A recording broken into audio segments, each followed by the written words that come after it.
everyone for joining us tonight on this evening's Smilow Shares lecture. Tonight we will be discussing lymphoma, understanding new treatment advances. So for many of you who may not know me, I'm Sung Lee. I'm one of the medical oncologists at Greenwich Hospital Smilow Cancer Center. And we are very happy and privileged to have Dr. Francine Foss and Dr. Francesca Montanari joining us.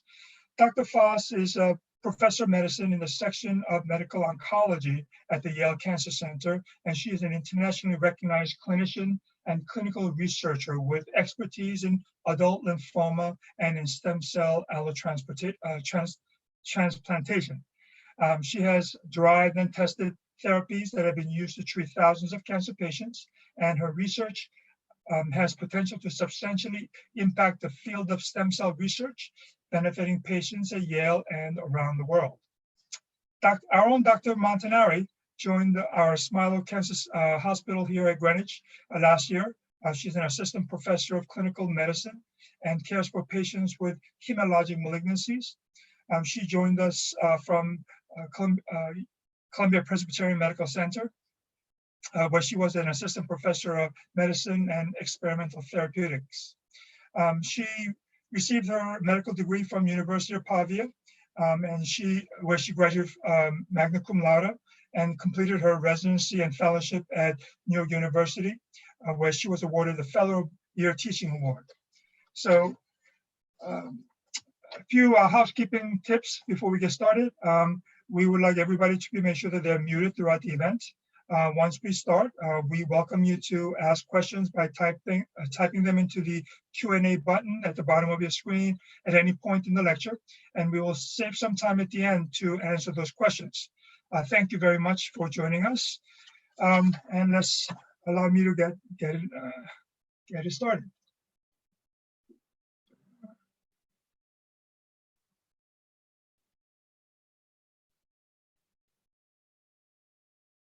So lymphoma.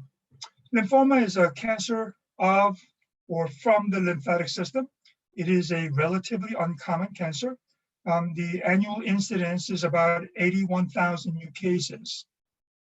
That makes up about 4% of all new cancer cases in our country. And approximately 20,000 people are projected to die from this illness this year alone. So this is just a diagram of what a lymphatic system looks like. I like to say that lymphatic system in many ways mirrors our circulatory system. It covers our entire body. Unlike circulatory system, though, it doesn't have a center. You know, for the circulatory system is the heart. That's the center of it all. Instead, lymphatic system have few key organs, such as the spleen and the thymus and the bone marrow, which is not included here. And I kind of like to look at it as a subway map of the New York City, covering the entire covering the entire body with nodes like stations. And cancer that develops anywhere in the lymphatic system would be a lymphoma. And as Dr. Foss will discuss, not only can the cancers develop in these lymphatic glands, but they can also be found in our skin, as well as mucosal surfaces. The mucosal surfaces are parts of our body that come into contact with the outside. When we clinicians think about lymphoma, we divide them broadly into two separate groups: Hodgkin's lymphoma and non-Hodgkin's lymphoma, essentially in a simplistic way based on where the lymphoma cells derive from. This evening, we'll be discussing mainly about the non-Hodgkin's lymphoma. The non-Hodgkin's lymphoma can be further divided into B-cell lymphoma, T-cell lymphoma, and I suppose third category would be something called NK, or natural killer cell killer cells. These two, Dr. Montanari will discuss the advances in B-cell lymphoma, and Dr. Foss will discuss the T-cell lymphoma. Just a quick word before we start our discussion. As many of you may know, chemotherapy has been utilized for treatment of malignancies for, I suppose, since the 1950s. And until 1997, treatment for lymphoma has been fairly consistent, made up of similar type of non-specific medications that at times could be very toxic. In 1997, a new way of treating lymphoma was developed, a medication called Rituxan or rituximab. And thereafter, many new advances in oncology and specific treatment of lymphoma has followed. And now, without further ado, I'd like to present Dr. Montanari, who will discuss advances in B-cell lymphoma. I'll share my screen so that we can review. Perfect. So I will go through the new treatment advances for B-cell lymphoma. I will start just briefly reviewing the classification of non-Hodgkin lymphoma, and then we'll review the treatment paradigm and what's new for aggressive and indolent lymphoma. Right now, we're using the World Health Organization classification from 2016. This is the revised fourth edition. There are over 60 subtypes of non-Hodgkin lymphoma, and at every revision, new subtypes are added. I just want to gather your attention that diffuse large B-cell lymphoma and follicular lymphoma, these two types constitute more than 50% of non-Hodgkin lymphoma, and therefore the other subtypes, the numbers for the other subtypes get smaller and smaller. In red, I highlighted the T cell lymphomas, which are much more uncommon than the B cell. And when we think about B cell lymphoma, we think about aggressive lymphoma and indolent lymphoma, and this is important repercussion on the treatment paradigms. So when we talk about aggressive lymphoma, we think about lymphoma that are potentially curable with intensive immunochemotherapy and sometimes consolidation with autologous stem cell transplant. These are lymphoma that pose an immediate threat to patients' life and need to be aggressively treated. When the most common of these aggressive lymphoma is diffuse large B-cell lymphoma that alone constitute a third of all the non-Hodgkin lymphoma.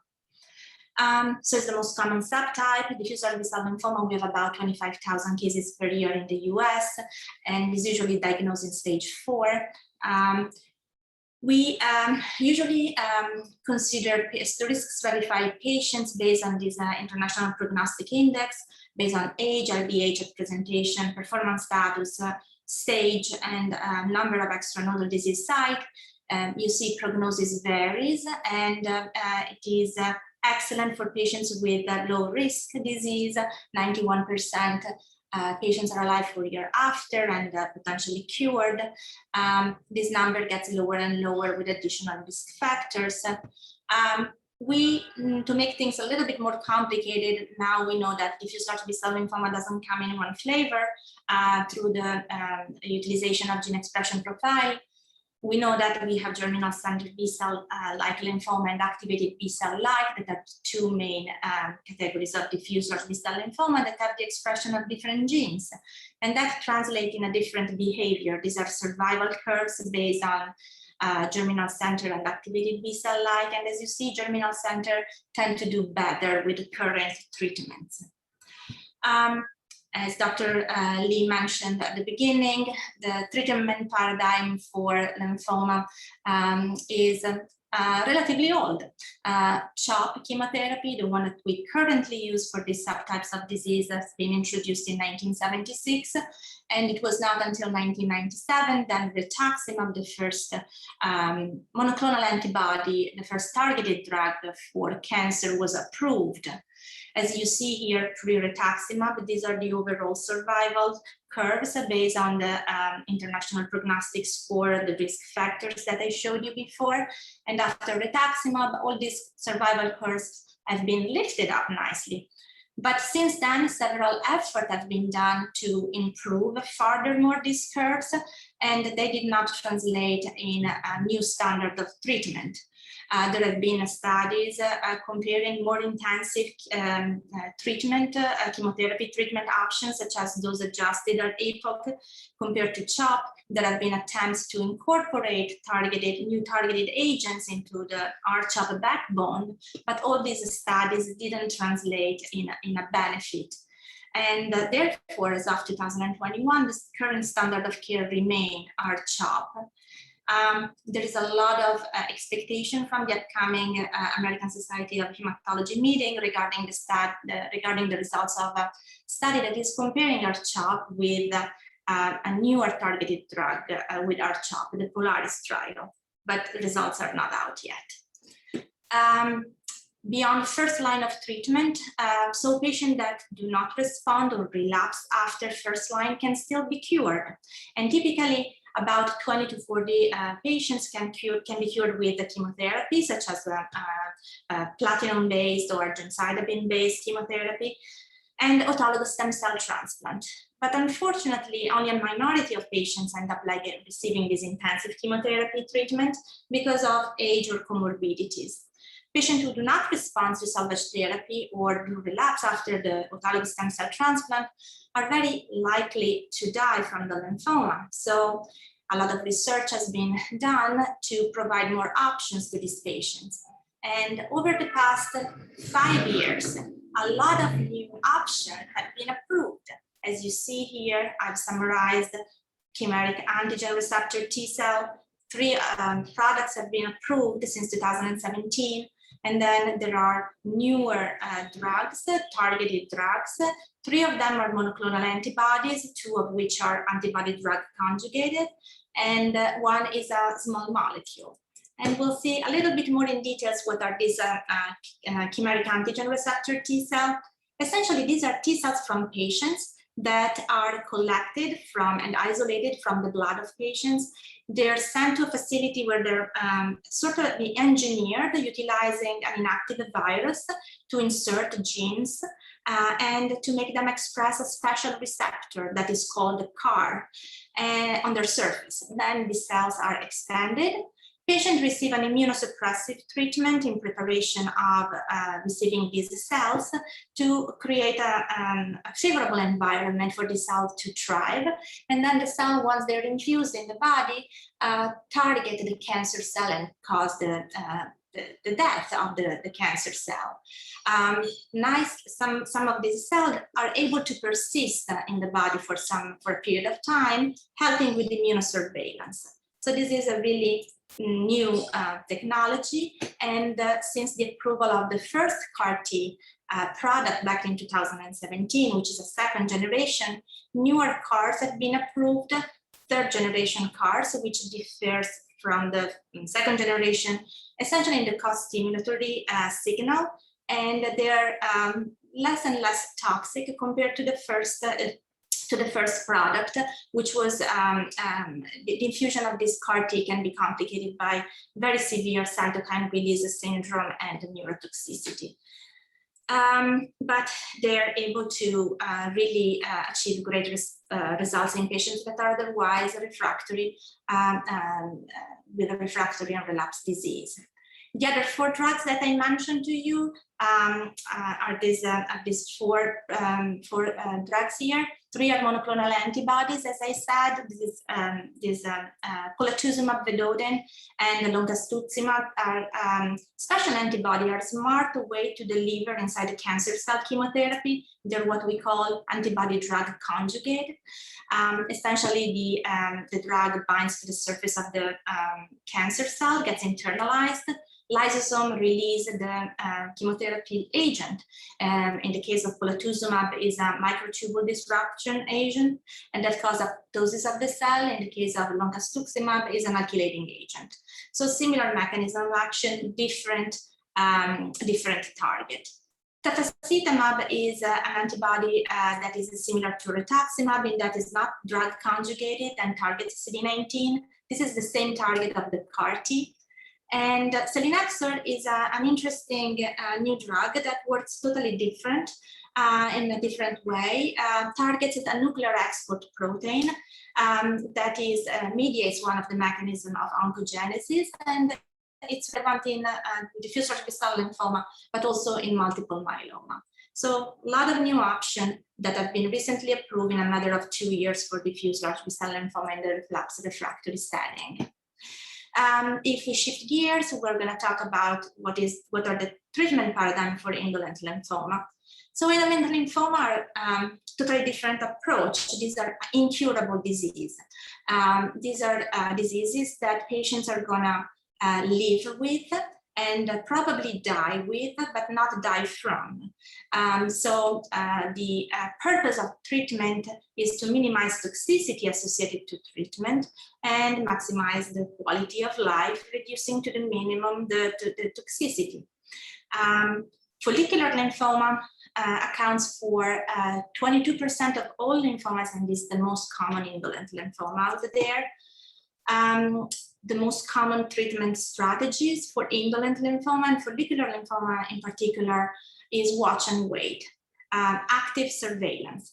We usually do not treat patients unless they meet specific criteria, which we refer to as GALF criteria. These are the group the lymphoma follicular criteria. And essentially these criteria are based on the bulk of disease, on the presence of symptoms and organ damage. In the absence of this indication, patients are monitored conservatively. One exception is stage 1 disease. It's very rare to diagnose a lymphoma in stage 1, and in that instance, radiotherapy can be curative. These are typical chemotherapy, immunochemotherapy approaches that we use as first-line treatment for indolent lymphoma once the patient meets these criteria.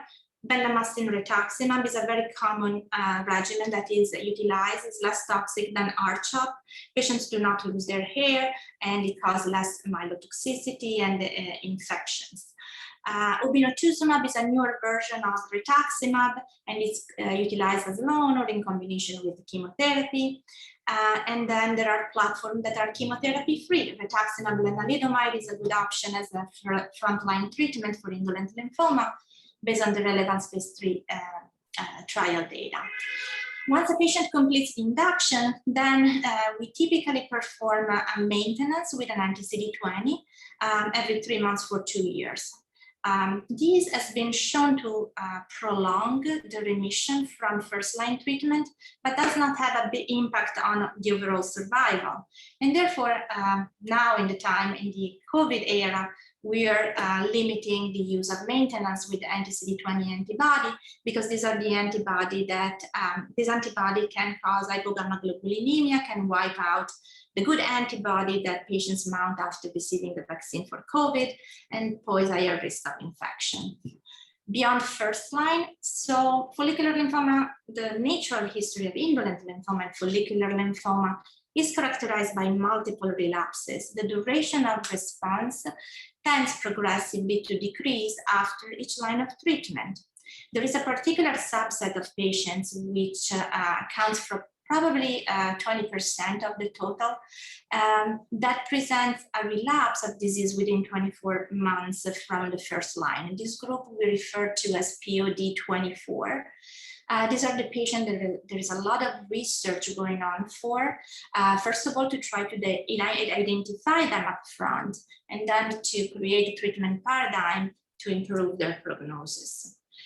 But in general, subsequent treatment options for follicular and indolent lymphoma include another combination of an anti-CD20 antibody plus or minus chemotherapy.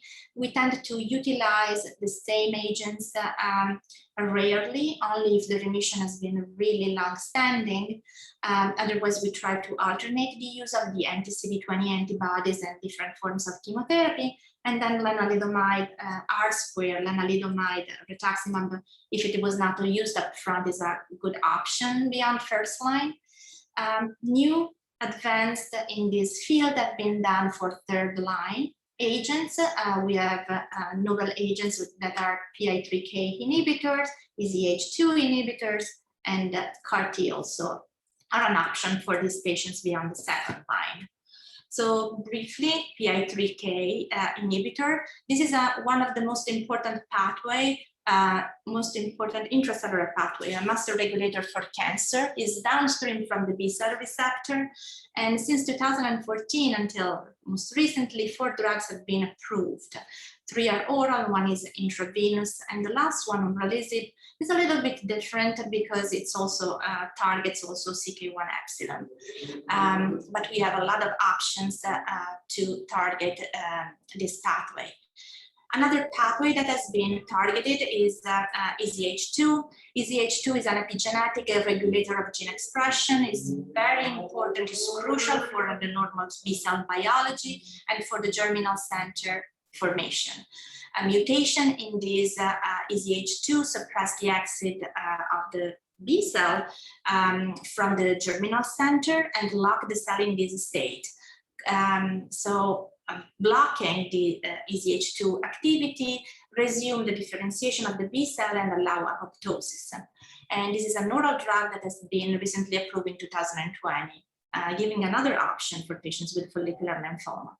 And as I mentioned before, CAR-T have been recently approved in March for patients with follicular lymphoma beyond second line of treatment.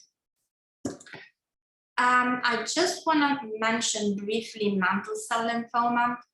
It's a very rare subtype of lymphoma. It constitutes only 6% of non-Hodgkin lymphoma. So there are approximately 50,000 cases per year, 55,000 cases per year in the US.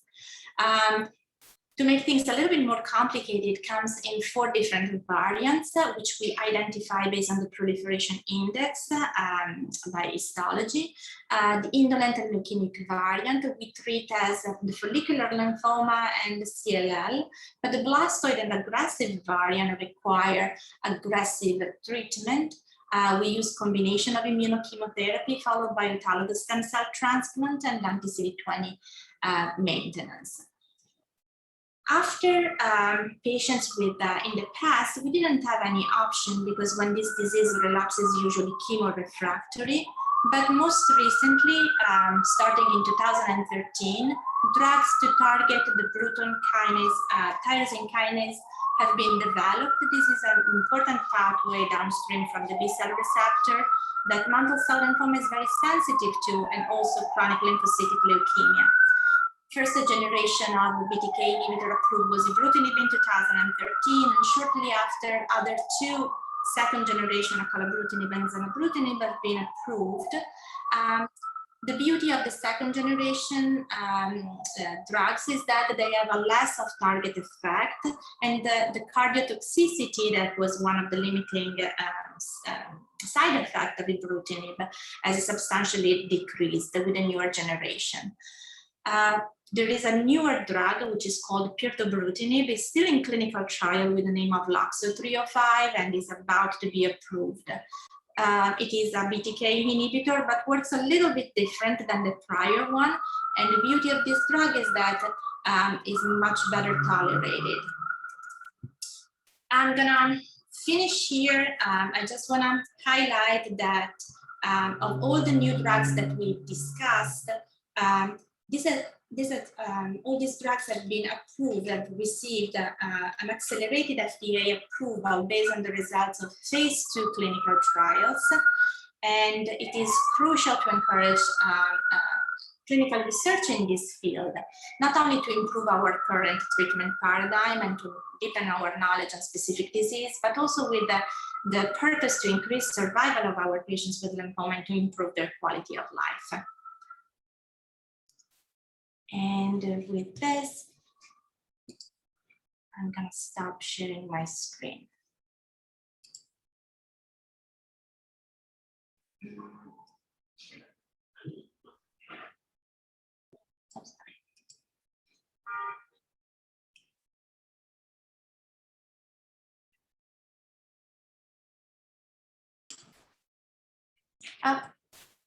Sandy, I think you're muted.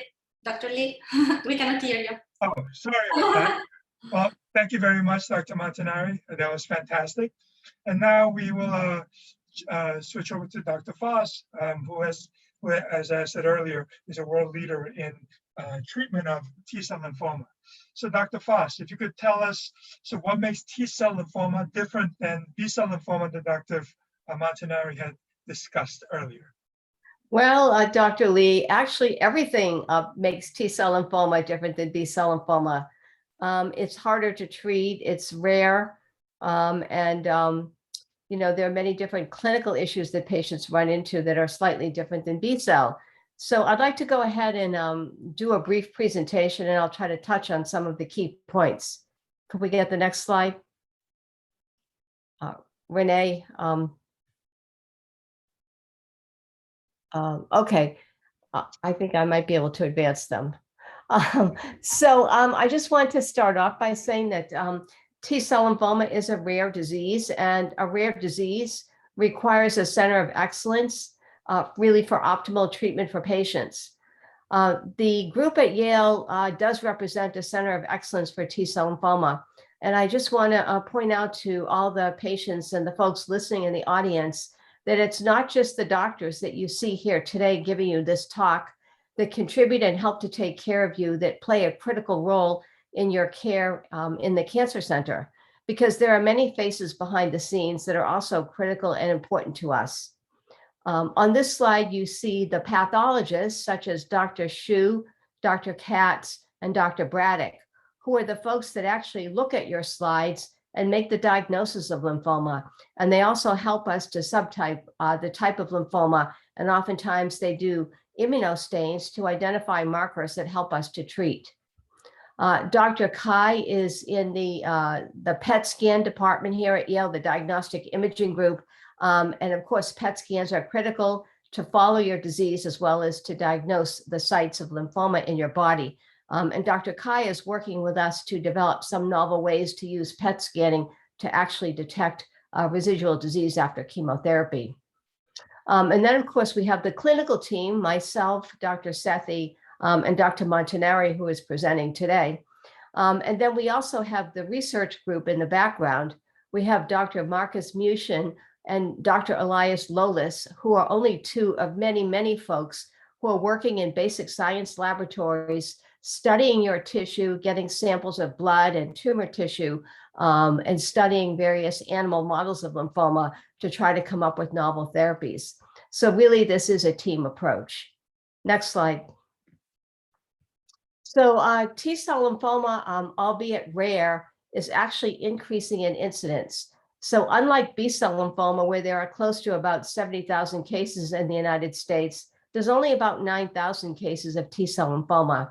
And there are a number of different reasons why T cell lymphoma might be increasing.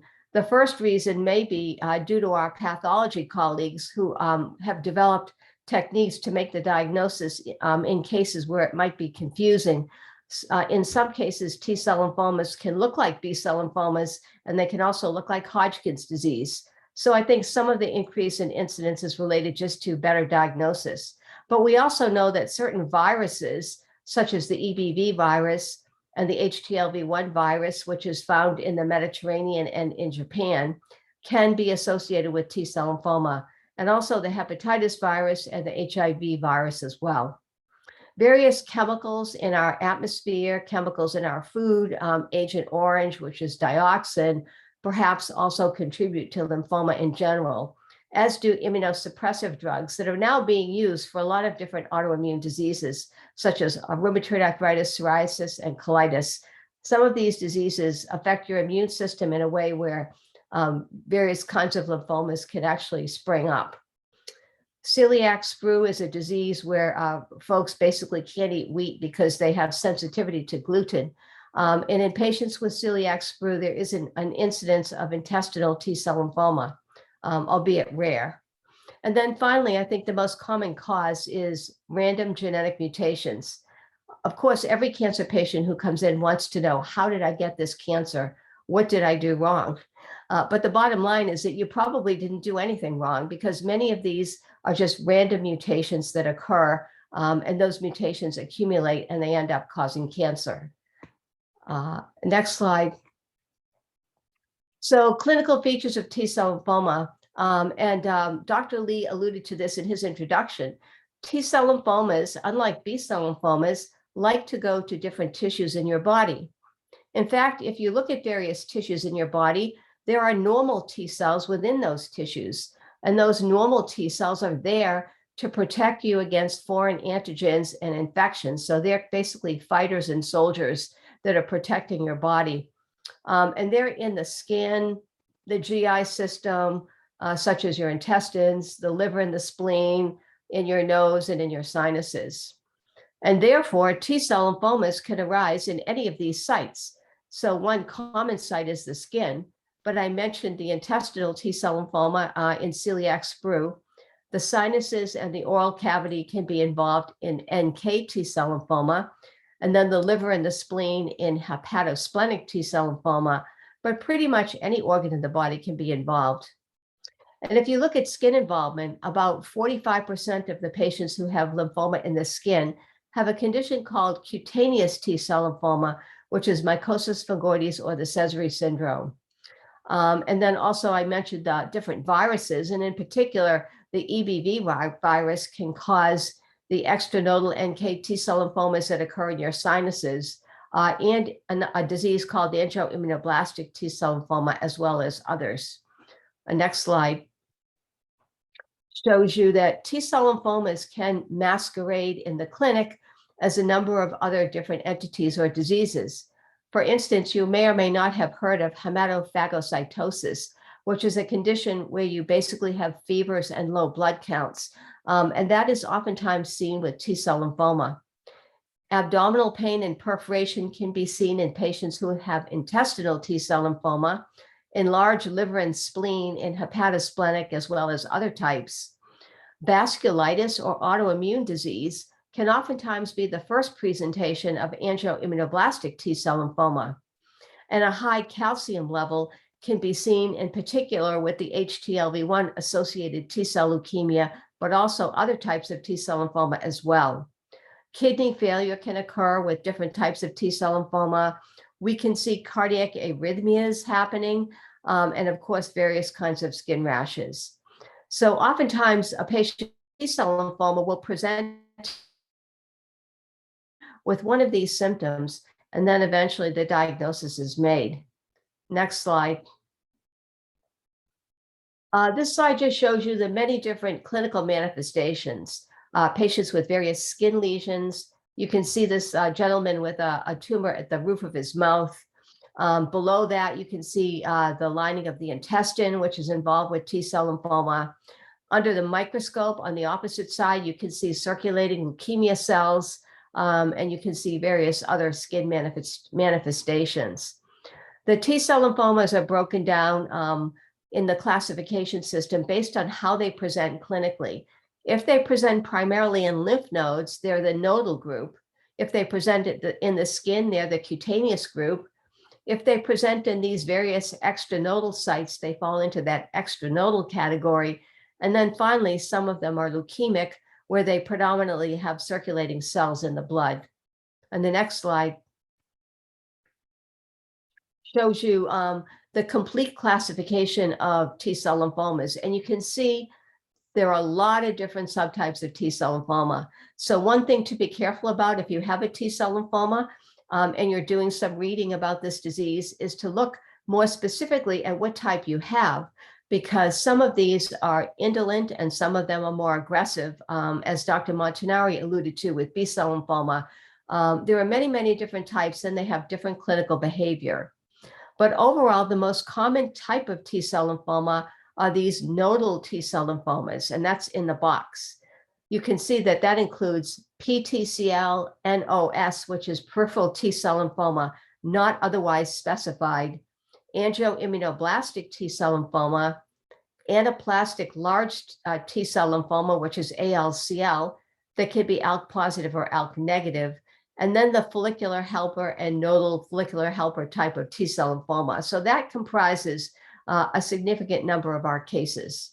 The next slide gives you an idea of the distribution of these different subtypes. And Dr. Montanari showed you this for B cell lymphoma as well. You can see that peripheral T cell lymphoma in the blue, the angioimmunoblastic in the red, are the two most common types. The anaplastic large cell lymphomas are shown in the purple at 5 and 6%.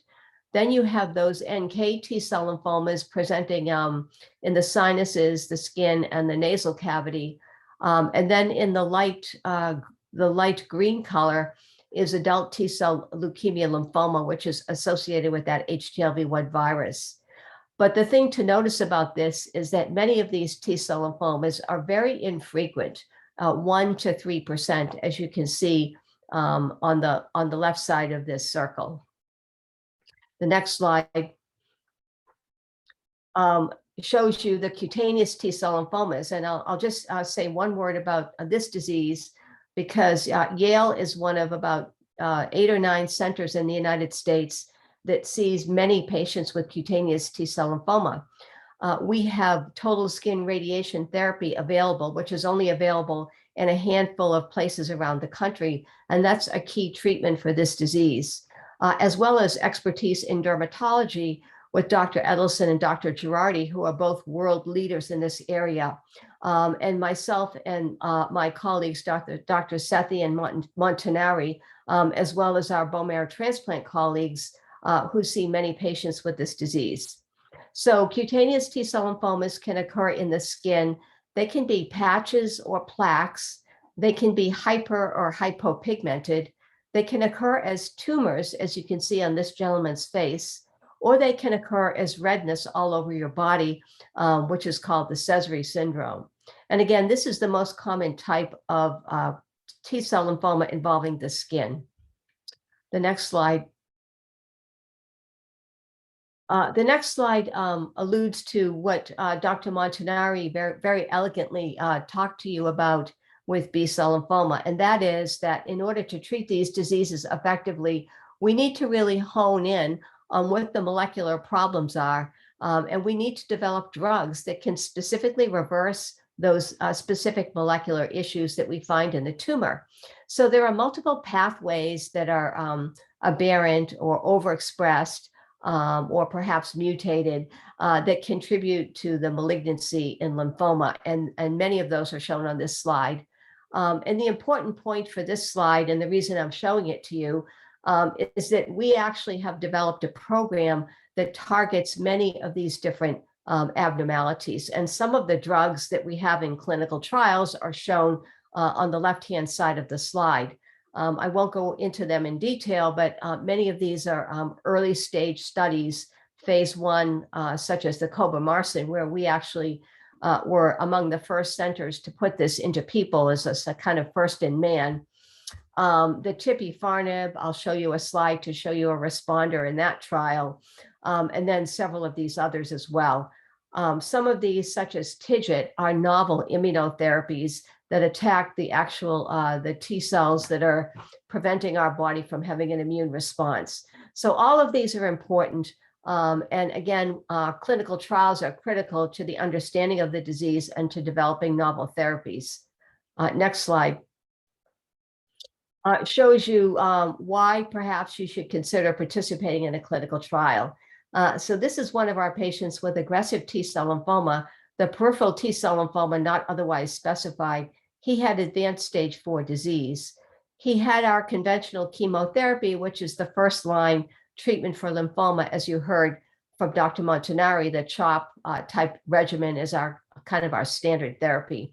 So this gentleman had that treatment, and then he developed progression in his skin.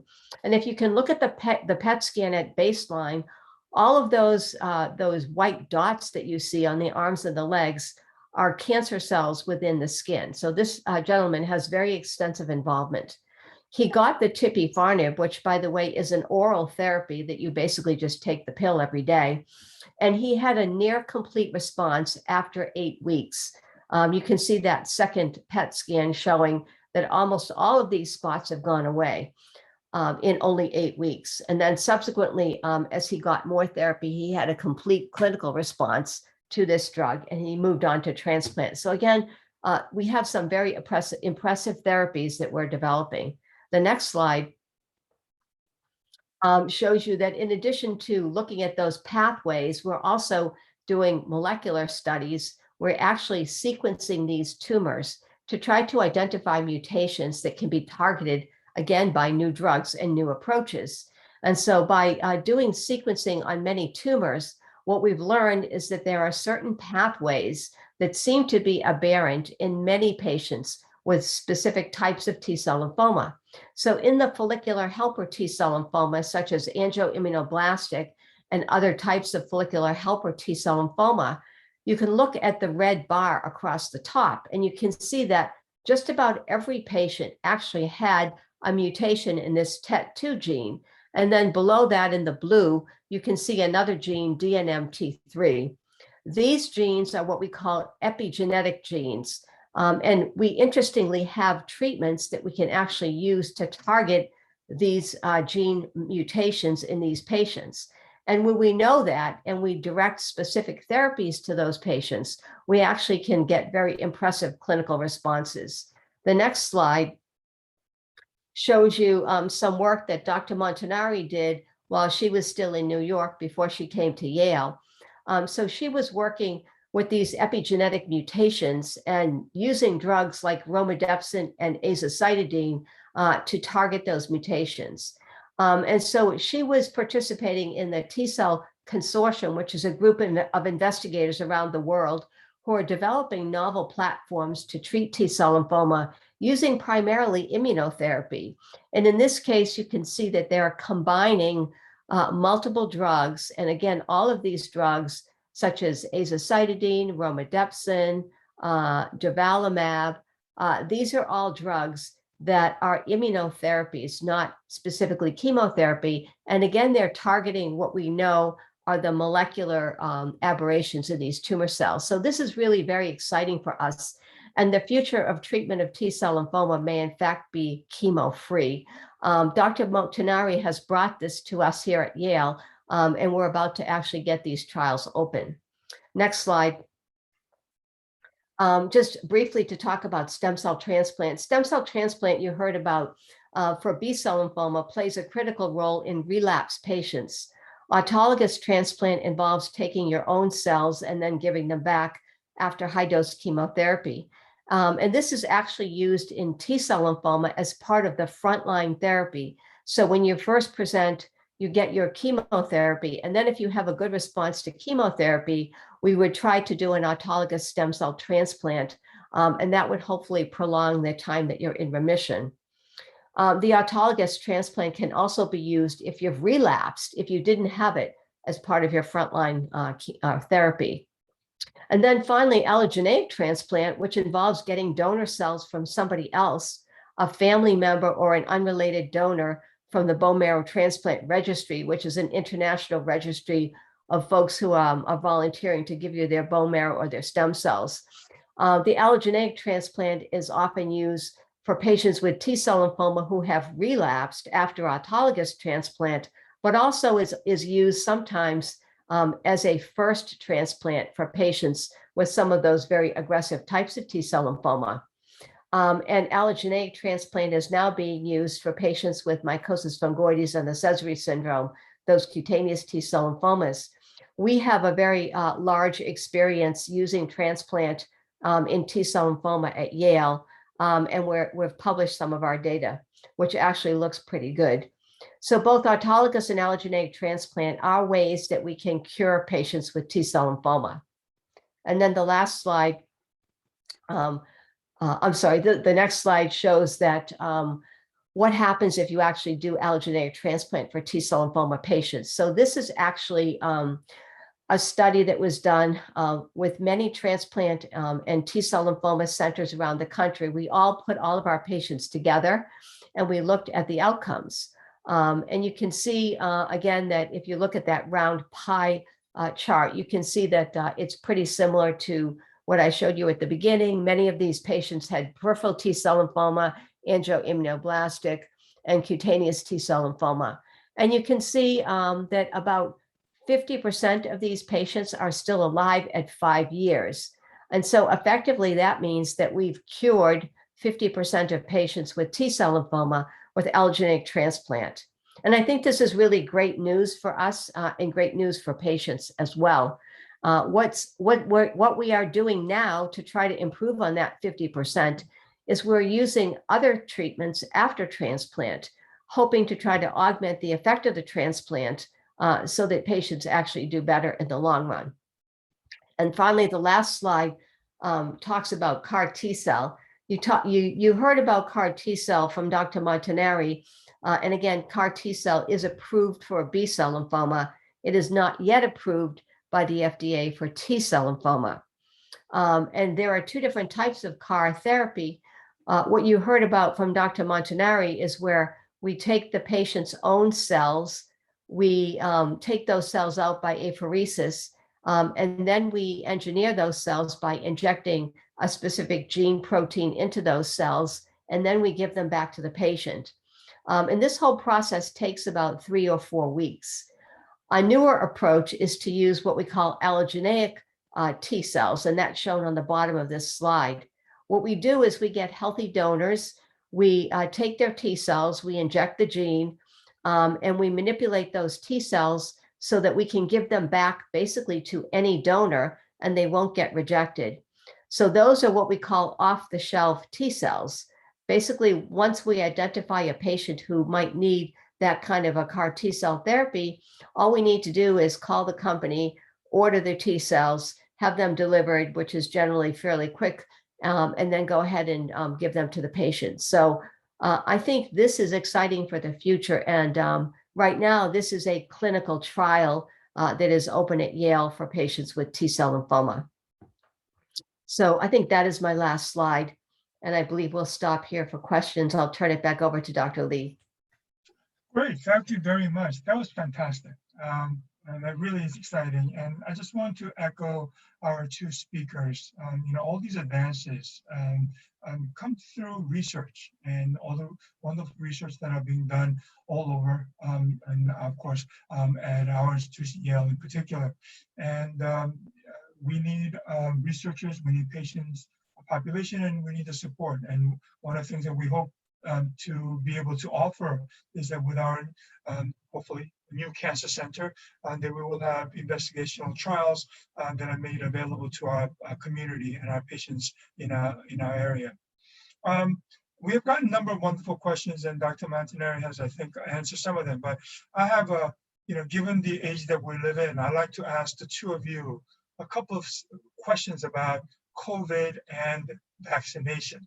So, among your patients that you treat for B cell lymphoma and T cell lymphoma, my first question would be, of course, I'm going to assume that our patients have received the vaccine. Should they be receiving a booster vaccine? And if yes, when should they receive it? So I can start with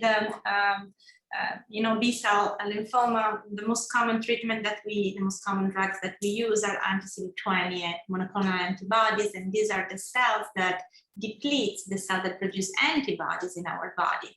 So these are excellent treatment for the lymphoma, but the downside is that they sort of target the same cell that should protect us from the COVID.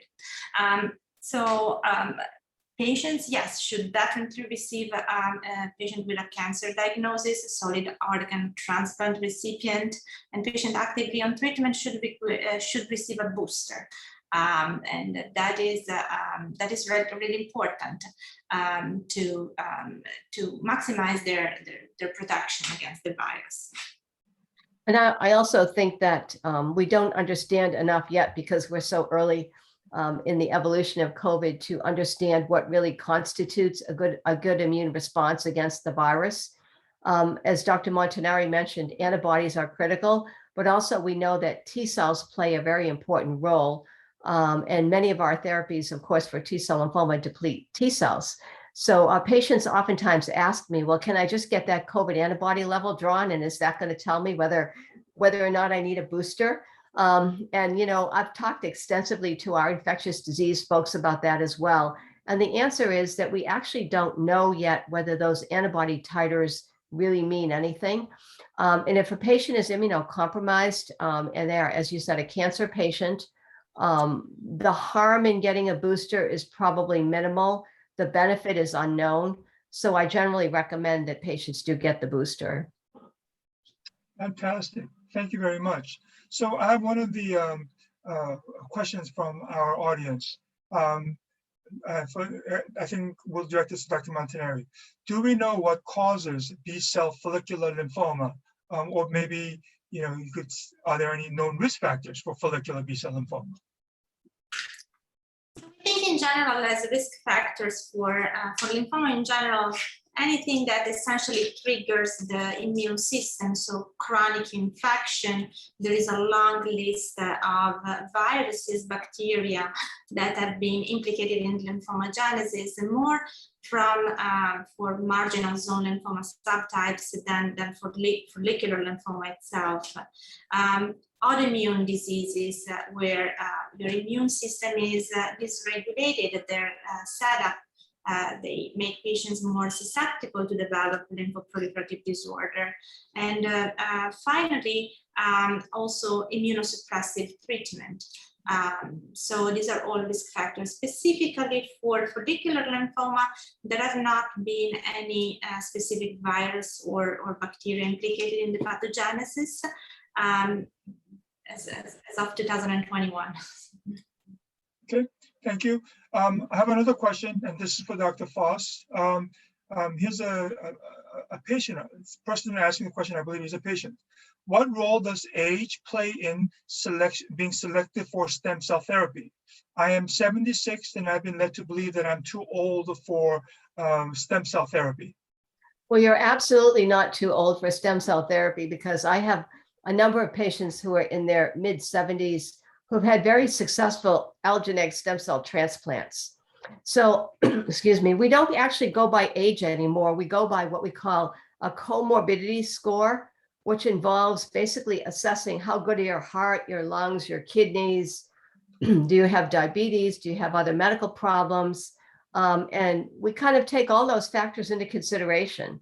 And so really, the decision is made not based on your age, but based on your overall health situation. Thank you very much. And this next question for Dr. Montanari, I think we've addressed it, but I just want to make sure that this question is clear, since someone in the audience is asking. So I will rephrase this question. As someone waiting a stem cell transplant for diffuse large B-cell lymphoma, should I get a booster? Will it, meaning the booster, be wiped out by the process of the stem cell transplant? So this is one of the instances where we might decide to hold off the booster, especially if the transplant is imminent, because even after the booster, it will require approximately 2 or 3 weeks for your immune system to mount a response. And by then, if you're undergoing the intensive chemotherapy and the transplant, you might lose the benefit. Typically, we do recommend to be vaccinated after the transplant, when your immune reconstitution happens, approximately 3 months after the autologous stem cell transplant. That's when we do generally recommend for patients to undergo vaccination. Oh, and also, Sung, I just wanted to mention, it's critically important in these situations for family members to be vaccinated. We've run into that in our transplant clinic in a couple of instances where some of the family members have not been vaccinated. And we've discussed the importance of that for the patient, for their loved one who is going to be immunocompromised for months and months. So we really like to stress that to families, that you play a critical role as well. Thank you. That's great. I'm glad that you said that. This next question goes to Dr. Foss again. And I believe you've answered this in your lecture, but again, I will read the question. How does CAR T therapy work if you're healthy now, but if you relapse down the road? Can you have your own cells taken at the time of relapse, or do you need to have them taken while you're healthy? Are we talking about CAR T cell or stem cell transplant? CAR T. We do not, it's an interesting concept, but we actually do not take your own T cells unless you're sick, with lymphoma and about to undergo the CAR T cell process, primarily because there's cost involved and there's storage or freezing of the cells may affect the viability. The cells may or may not be as good when we need them down the road. So the answer to the question is, at this moment in time, we're not doing that. Okay. The next question is about a follicular lymphoma. You know, stated that follicular lymphoma has multiple relapses. I'm not sure that was okay. Is there also a certain percentage of patients where no relapse happen? I guess the question is asked. The person's asking, what percentage of people who get follicular lymphoma treatment will never relapse after the first round of treatment? Yeah, so we typically think about follicular lymphoma as an incurable lymphoma, as a chronic disease where multiple relapses typically happen in the lifetime of patients. Stage 1 would be an exception for that, because in those instances, in those rare instances, radiotherapy could be curative. But typically, we do expect the disease to come back at a certain point. For certain patients, the time from treatment until the recurrence can be very, very long. It can be decades, and the patient might have other medical problems that will ultimately be more important than the follicular lymphoma. But we don't think about follicular lymphoma as a typically curable kind of lymphoma with treatment. Okay. Thank you. And this is a very straightforward question, and I believe there's an answer. Can B-cell lymphoma patients undergo stem cell transplant? And I think, as we discussed in our lecture, I think the answer is resounding yes. But again, you know, it depends on your performance status. You know, how good of a health you're in. Dr. Foss, this question comes from someone that you and I know quite well, and she asks, how will you notify your patients if they are a good candidate for the upcoming trial for patients with T cell lymphoma? So if a patient is, if someone has a T cell lymphoma and undergoing treatment, how can a patient find out that they may be eligible for an investigational therapy? You know, let's say if they're not a patient of our practice, how can someone find out if they're eligible? What is the typical process? So if a patient is being seen in any one of our care centers, any one of the Smilow care centers, we're all attuned to what those clinical trials are, and we all have a list that we can refer to. And it's online, in fact, on the Yale Cancer Center website. You can actually access what these trials are. You can ask your physician. You can always call in and talk to any one of us. We get calls all the time from folks who want to know more about the trials and might be eligible for them.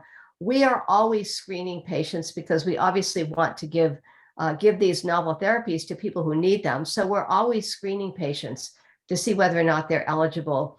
Patients may not realize it, but oftentimes before we go in the room, we're talking in the back room about the trials and, you know, looking at various factors like maybe the creatinine's too high, or your heart isn't functioning well, or your other issues that might exclude you from the trials. But the bottom line is that there's information online available to you, and you're welcome to call and talk to anybody at any of the care centers at any time to access the information about the trials. We'd certainly love to hear from anybody who wants more information about clinical trials. And thank you, Dr. Foss. I think that's absolutely right, that many patients really don't realize that behind the scene, your clinician, the research coordinators, we're all reviewing the records and to consider whether that person can be better served through one of the investigational trials. And of course, simply just asking us would be, we work too. As the time is running out, there's one more question. I think the last question.